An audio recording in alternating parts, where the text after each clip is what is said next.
Hello শিক্ষার্থীরা, আশা করছি তোমরা এই দুর্যোগ সময়ে সবাই ভালো আছো। আবারও তোমাদেরকে অনলাইন ক্লাসে স্বাগতম। গত দ্বিতীয় ক্লাসে আমি নবম দশম শ্রেণীর সেন্টেন্স কানেক্টর করিয়েছিলাম। আজকেও সেন্টেন্স কানেক্টরের তৃতীয় পর্ব হবে। আশা করি তোমরা অবশ্যই বুঝবে এবং মনোযোগ দিবে। সবাই খাতা কলম নিয়ে লেখা শুরু করো।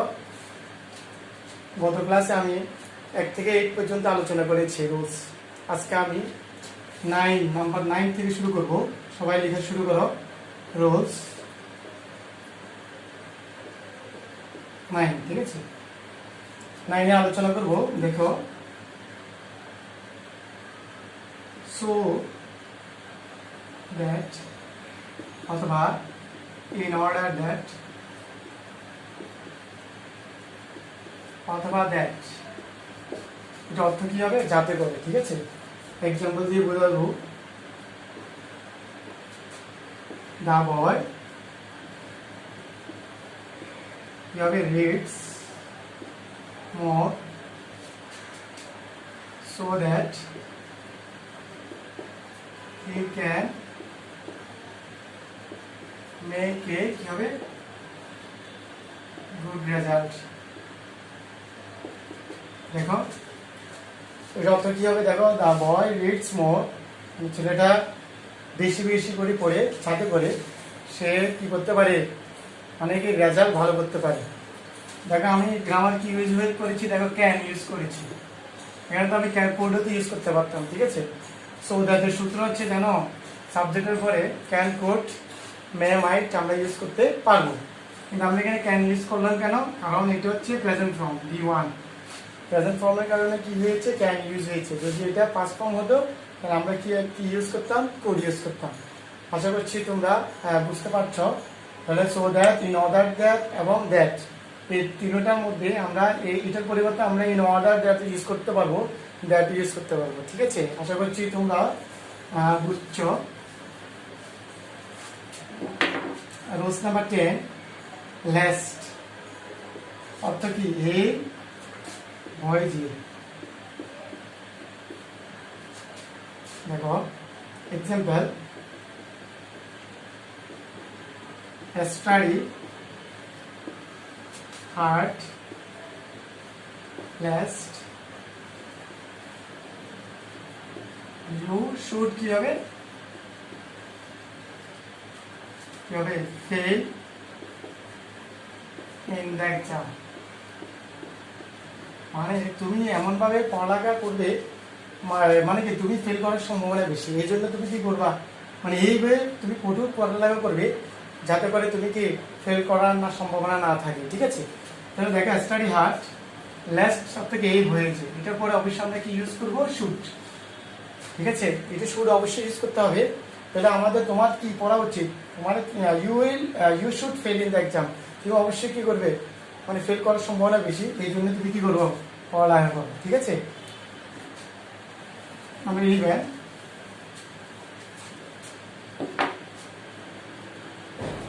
আনলেস। আনলেস হচ্ছে কি? যদি না, ঠিক আছে? যদি না।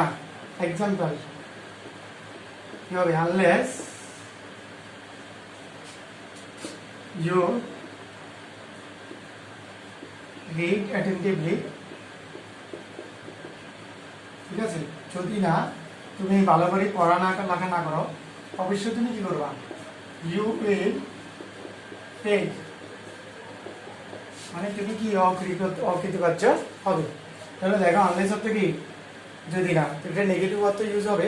নেগেটিভ অর্থ ইউজ হওয়ার কারণে আর এখানে পজিটিভ হবে না, নট ইউজ করা যাবে না। রুলস নাম্বার 12,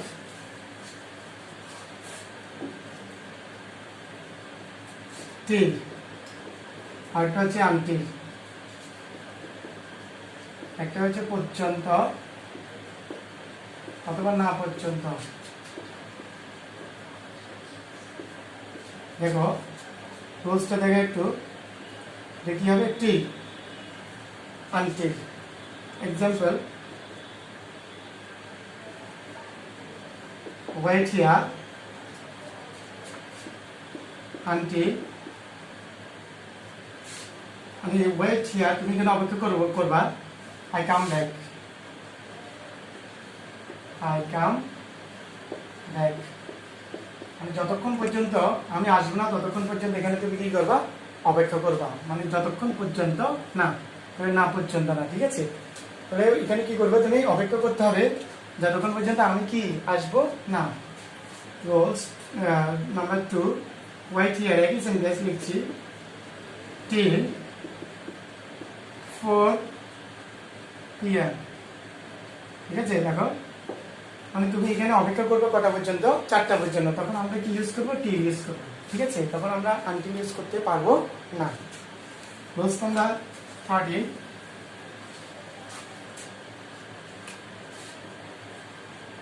হোয়াইল অথবা হোয়ারএস, ঠিক আছে। এক্সাম্পল দিয়ে শুরু করি, mister Rahman is a doctor, তারপর আমরা এখানে কি ইউজ করতে, হোয়াইল অথবা হোয়ারএস, ঠিক আছে। হোয়ারএস যেখানে কি হবে, his brother is a teacher, তাহলে এটার অর্থটা কি, অথচ। দেখো মিস্টার রহমান হচ্ছে একজন ডাক্তার, অথচ তার ভাইও একজন কি, টিচার, মানে শিক্ষক। তাহলে আমরা কি দুইজনের যদি কোনো সম্পর্ক থাকে, কোনো মানে কোনো প্রফেশনে অথবা কোনো কাজ হোক, তখন আমরা কি ইউজ করবো, হোয়াইল অথবা ওয়াইএস, ঠিক আছে। যেখানে ইউজ করতে পারি, যেখানে mister Rahman is a doctor, whereas অথবা হোয়াইল, এটা অর্থ কি, যেখানে তার ভাই একজন কি, টিচার। রোলস নাম্বার 14,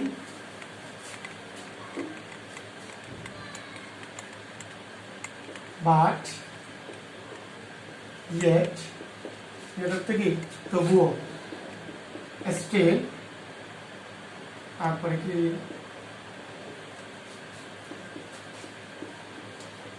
নেভারথেলেস, তথাপি, ঠিক আছে। however,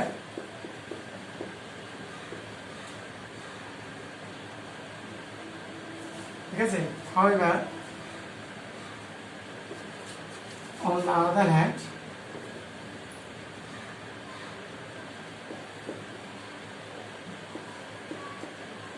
অথবা on the contrary, তুমি দেখো on the other hand R on the contrary একই অর্থ ইউজ হবে, মানে নেগেটিভ অর্থ, ঠিক আছে। দেখো আমি 3টা উদাহরণ লিখছি, তোমরা বুঝবে। he is poor, but কি লেখা যাবে, হ্যাপি লেখা যাবে, সে গরিব হতে পারে কিন্তু সে কি, সুখী। তাহলে এই বার্তা সাধারণত কি, এটা একটা পজিটিভ হবে, আর একটা কি হবে, একটা পজিটিভ একটা কি নেগেটিভ। তাহলে সে গরিব কিন্তু কি সে সুখী। Number 2, the girl is not so high, আমরা এখানে কি ইউজ করতে পারি, দেখো নেভারথেলেস অথবা কি হাওয়েভার, হাওয়েভার অর্থ কি যাই হোক, হাওয়েভার, ঠিক আছে। হ্যাঁ, হাওয়েভার যাই হোক, she is কি হবে, looking কি হবে, tremendous। দেখো গাড়িটি এত বেশি লম্বা না, যাই হোক তাকে দেখতে কি অনেক অসাধারণ লাগে, ট্রেমেন্ডাস অর্থ কি অসাধারণ। তো আমরা এখানে কি ইউজ করেছি, হাওয়েভার অথবা নেভারথেলেস, তুমি দুটোর মধ্যে একটা ব্যবহার করতে পারো, ঠিক আছে। তাহলে এটা কি সম্বন্ধ বোঝাচ্ছে, ঠিক আছে। সে এত বেশি লম্বা না কিন্তু তথাপি অথবা যাই হোক তাকে কি অসাধারণ লাগছে। দেখো তাড়াতাড়ি, নাম্বার 3 এক্সাম্পল, দেখো he didn't support me, তবে কি হবে, on the কন্ট্রারি, তারপর এটা ইউজ করেছি দেখো সেন্টেন্স কানেক্টর হিসেবে অন দ্য কন্ট্রারি, তারপরে কি হি অপোজড মি। দেখো সে তো আমাকে সাপোর্ট করলো না, অত সমর্থন করলো না, বরং এটার বিপরীতে, অন দ্য কন্ট্রারি মানে কি এটার বিপরীতে সে আমাকে কি করলো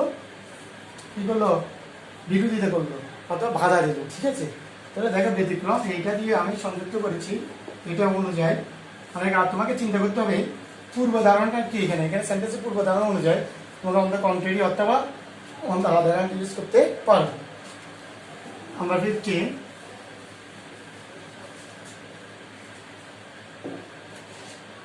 লিখো, দো অথবা অলদো,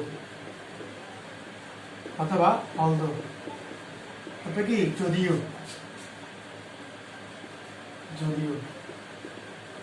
আমাদের কি ইউজ করতে হবে এক্সাম্পল, দো যদিও he is কি poor, though he is poor, তাহলে কি হবে he is honest। ঠিক আছে, অথবা হি ইজ হ্যাপি লেখা যাবে। ঠিক আছে, দেখো যদিও হি ইজ পুয়ার, যদিও সে গরিব, হি ইজ অনেস্ট, সে হচ্ছে একজন সৎ লোক। ঠিক আছে, তারপরে তোমরা নাম্বার 16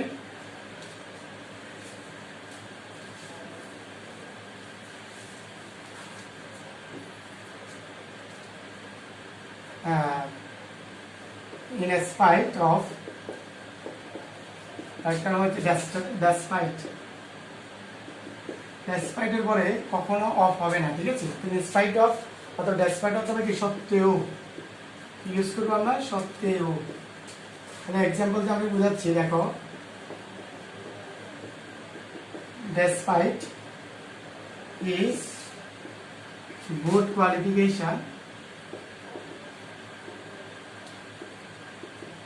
দেখো despite his good qualification he failed a job, অথবা he failed to get লেখা যাবে to get a job। অর্থটা কি দেখো, সত্ত্বেও তারপর ভালো কোয়ালিফিকেশন মানে তার যোগ্যতা থাকা সত্ত্বেও সে ব্যর্থ হয়েছে একটা ভালো অথবা একটা জব পাওয়ার ক্ষেত্রে সে ব্যর্থ হয়েছে। তোমরা দেখো ডেসপাইটের পরে অবশ্যই একটা অবজেক্টিভ ফর্ম, অবজেক্টিভ হবে, মানে সাবজেক্টিভ অবজেক্ট আমরা জানি। তারপরে অবশ্যই এখানে আমি কি ইউজ করবে, অ্যাজ ইট ইউজ করব। ঠিক আছে, সে অনুযায়ী আমাকে বাক্যটা অথবা সেন্টেন্সটা মিলাতে হবে। ঠিক আছে, তারপরে দাও 17 as if, as though, অর্থাৎ যেন। Example, he talks as if he knew everything। দেখো এটা কি ইউজ হচ্ছে, দেখো he talks, সে কথা বলে, এমন ভাবে কথা বলে যেন সে সব কিছু জানে।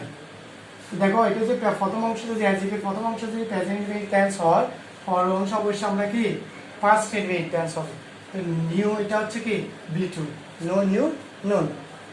আর এটা যদি দেখো ফার্স্ট ইনডেফিনিট টেন্স হয় তাহলে এটা কি হবে, ফার্স্ট পারফেক্ট টেন্স হবে। ঠিক আছে, আশা করছি তোমরা 9 থেকে আজকের ক্লাসে 9 থেকে আমি 17 পর্যন্ত লিখে দিয়েছি, খুবই গুরুত্বপূর্ণ।